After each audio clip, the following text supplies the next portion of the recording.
회견문 낭독하기 전에 저는 2020년 9월 22일 오전 10시에 사고선박에 승선하면서 또 실종 사실을 보고받으면서 살아있을 것이라는 희망이 있었습니다.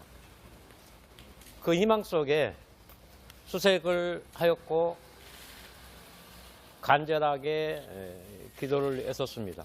하지만 정부 당국자들은 소위 SI 첩보를 듣고 동생의 죽음을 동생을 구조하지 않고 어떻게 이용을 하고 악용을 할까라는 그런 못된 짓거리를 계속해왔습니다.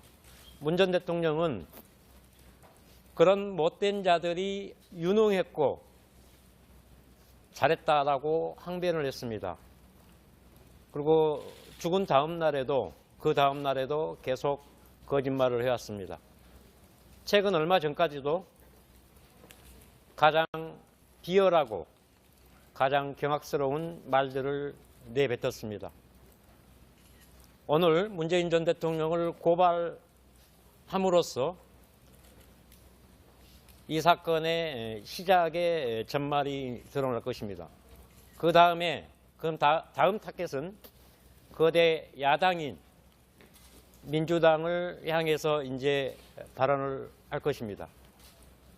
그때 당시 여당이었고 지금은 거대 야당입니다. 그 사람들은 저한테 뭐라고 했냐면 월북을 인정하면 이라는 말을 했습니다. 그것도 사건 발생 6일 후에 일어난 일입니다. 이 사람들에게 3년 동안 그 내용을 밝혀달라, 이 사실을 단 한 사람의 의원이라도 국민의 죽음에 관련해서 말하라 했는데 똑같은 언어로 달라진 게 없는데 라고 합니다. 그러면 그 달라진 게 없는 것에 관련된 것들을 이제 소상하게 밝혀보고자 합니다. 회견문 낭독하겠습니다. 문재인 전 대통령 고발에 앞서 한 사람 국민의 희생과 하나의 사건에 총체적으로 드러난 무능과 직무를 외면했던 사실들이 너무도 참담했던 사건이었습니다. 은폐와 조작의 현실에 관련자들과 최고 책임자였던 문재인 전 대통령의 고발장을 오늘 제출합니다. 해수부 공무원 비격 사건이 발생한 지 3년여 만에 국군 통수권자이자 최고 권력이었던 문재인 전 대통령이 재임 시절에 권력을 이용한 은폐와 조작의 내용들에 힘없는 국민들은 도저히 알 수 없어 부득이 헌법의 판단으로 맡깁니다. 충분한 골든타임이 있었으나 보고와 지시했다는 과정들에 불분명했고 사후 대책에서 밝혀진 전말들은 경악을 금치 못하게 하였습니다. 시신 없는 동생의 장례식을 치렀고 수많은 질타를 온몸으로 받으며 오직 진실 규명에 피를 토하는 심정으로 다시 이 자리에 섰습니다. 통치 행위에 국민들의 구분이 있을 수 없으며 안보와 안전을 지키는 데 최선을 다했어야 하는 막중한 책임에서도 누구의 대통령이었는지 의문스럽습니다. 정책의 판단으로 국정을 수행했다는 변명으로 넘어갈 사항이 아니었고 즉각적인 국민의 생명이 무참히 살해되지 못하도록 최선의 선택이 거짓의 수사와 잘못된 발표로 저와 우리 가족들은 더 힘들게 하였습니다. 해경의 수사 지켜보라 했지만 조작으로 얼룩진 거짓 수사 발표와 허위 사실과 은폐로 선택적인 내용을 공개하였고 약속한 처벌은커녕 비웃듯이 승진까지 해주었습니다. 일련의 과정에서 분석했던 정보가 국가안보, 군사기밀이라는 이유로 감춰진 내용들이 국민을 위한 것이었는지 자기들의 과오를 덮어버리는 선택이었다면 참담한 범죄가 아니겠습니까? 모두가 알 수 있도록 밝혀줘야 하는데 3년 동안 제대로 된 설명과 답변은 없었고 편하고 간단하게 온갖 변명으로 일관했습니다.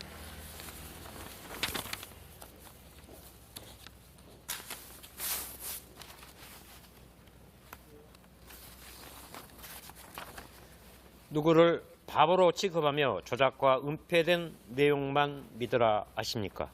그 자체가 독재적인 망상입니다.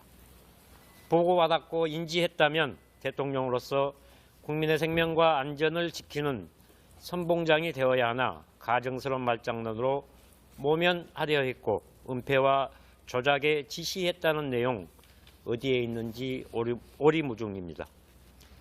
아직도 제 귀에 생생합니다.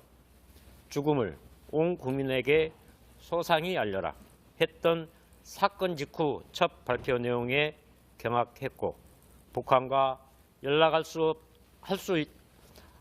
수단이 없다는 말에 어이가 없었습니다. 자격도 없으면서 모든 것을 누리려 합니다.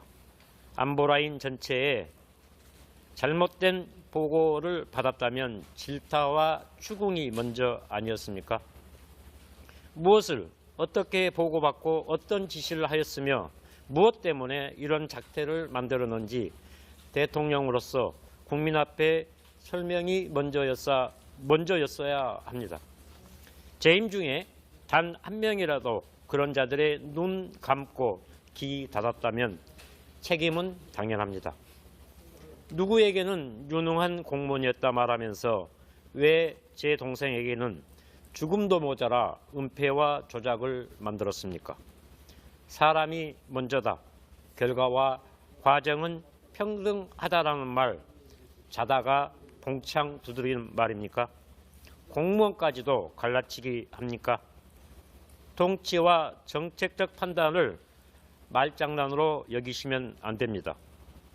그렇게 애타게 찾았던 대통령 기록물이 왜 밖에서 읽혀지는지 그 종이 한 장에 담겨진 참담한 내용들은 도대체 무엇이었습니까? 스스로 밝혔던 안보라인에서 올라온 보고와 지시 승인을 하셨다니 그 지시와 승인이 국민을 위해 수행했는지 보고에 문제가 없었는지 지시가 공정하고 투명했는지 승인 과정에서 어떤 경로를 통해 이루어졌는지도 밝혀야 합니다. 북한의 전통문 전후 과정에서 연락할 수 있는 수단이 분명히 존재했음에도 이를 은폐한 사유가 무엇이었는지도 이제 반드시 알아야겠습니다. 한 명의 국민 하나의 사건에서 이틀 동안에 그렇게도 많은 일들이 있었는지 무엇 때문에 그래야만 했는지 그동안 말해왔던 것처럼 당당하게 밝혀주셔야 합니다. 어찌 묻고 그냥 넘어갈 수 있겠습니까? 힘없는 국민들은 수많은 사연, 안타까운 일들로 오늘도 고통과 절망에서 오직 하나의 희망을 위해 내일을 맞이합니다. 대한민국의 되풀이되는 안전불감증과 권력의 의한 조작은 2020년 그날로 이제 끝내야 합니다. 박지원과 함께 감히 호남을 팔아 제 동생을 죽였습니다. 철저하게 조사하여 대한민국의 헌법을 바로 세워주십시오. 감사합니다. 오늘까지 문 전 대통령을 고발을 하고 박지원, 서욱 김웅희에 관련된 재판이 곧 이제 개시가 됩니다. 하지만 그 동생의 억울한 죽음, 왜 동생을 올북자로 낙인을 찍었고 또 그렇게 정부와 그때 당시 여당에서 그렇게 몰두했는지 이제 그 진실이 하나하나 드러났습니다. 검찰에서는 이 모든 사람들을 엄중하게 수사하고 관련 범죄가 입증이 된다면 엄히 처벌해 주셨으면 감사하겠습니다. 정치가 바로 서야 되고 헌법이 평등해야 됩니다. 그리고 통치권자는, 그 다음에 공직자는 엄중한 잣대에서 똑같은 국민을 보호하고 국민에게 희망을 줘야 됩니다. 하지만 우리나라 일련의 사건 중에서 가장 악랄했고 가장 조직적이었고 가장 무능했고 무참했던 사건입니다. 딱 한 사람입니다. 딱 한 사건이었고, 하지만 실종 당일부터 죽음에 이르는 이틀 동안 우리나라는 어마어마한 일들이 있었습니다.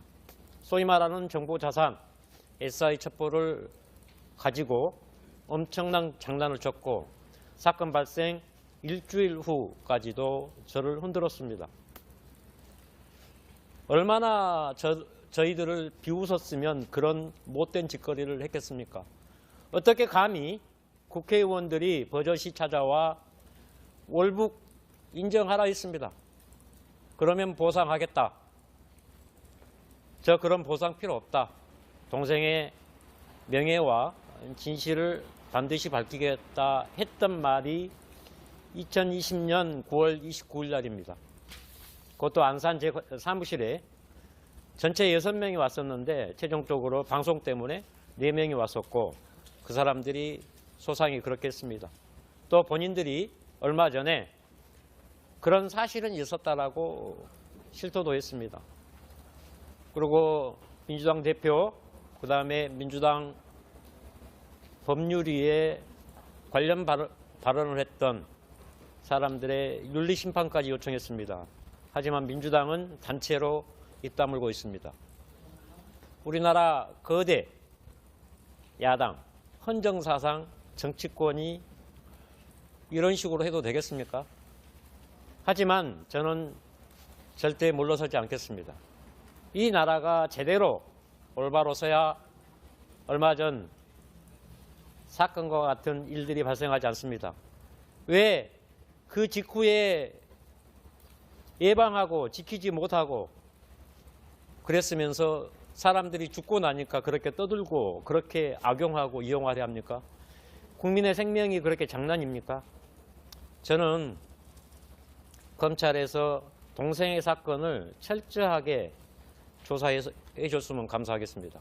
절대 사건이 묻혀서는 안 됩니다. 진실이 밝혀져야 되고, 동생의 명예, 저희 가족들의 울분이 헌법을 통해서 올바로 서기를 간절하게 부탁드립니다. 감사합니다.